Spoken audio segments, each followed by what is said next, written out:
learning target project for describing digital graphics production methods. Okay, so we just opened up Photoshop. So to start a new document, we're going to go to File, New, and then it opens up this little menu. So at the top under Name is where we can title it. So I'll title it Learning Target. And then below is the document type. Or we can choose different document types like US paper, which is like if you want to print something. There's also web, which is if you want to put something on the web. And there's some other categories, but we don't really use those much. But you can use them if they suit your need.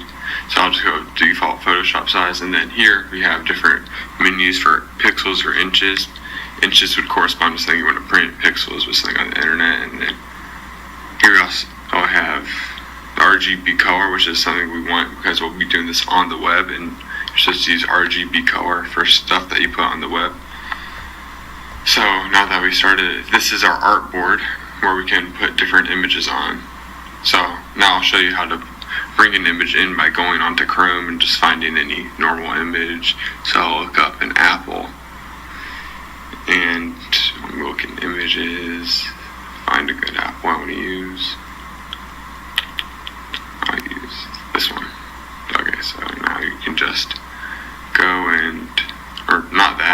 go to View Image and right click, Save Image As, Save, and then it will download it, and then you can just drag that image into Photoshop, and that's how you can just bring an image and hit enter, and then it's in your Photoshop. So now I can rescale it. If you hold shift while moving, it'll keep it proportioned to how it's supposed to be so it doesn't become unproportional.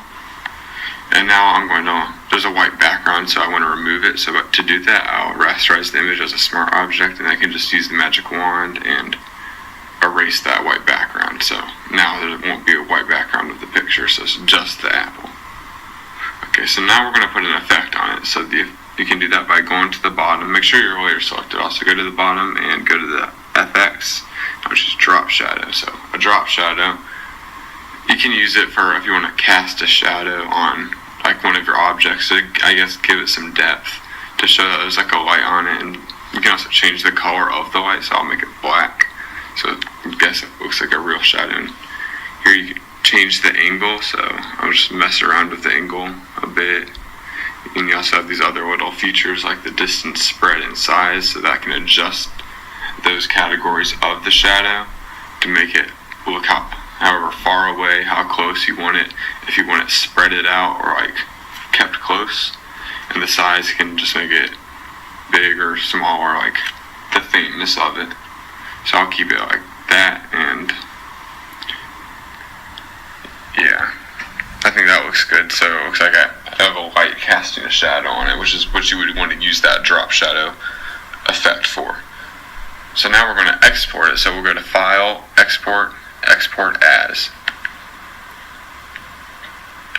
So now it opens up this menu, and you can go to File Settings where it has different formats we want to use.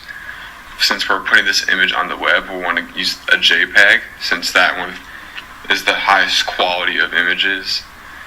And PNG, you could also use that since it's a small file size and it can hold lots of colors, but JPEG is for higher quality images, so we're going to use that. And then you can just choose that and then click Export at the bottom, and then choose where you want to save it to, and then just hit Export, and your image is then just put to where you saved it. And that's how you create a Photoshop document, import an image, apply an effect, and export it.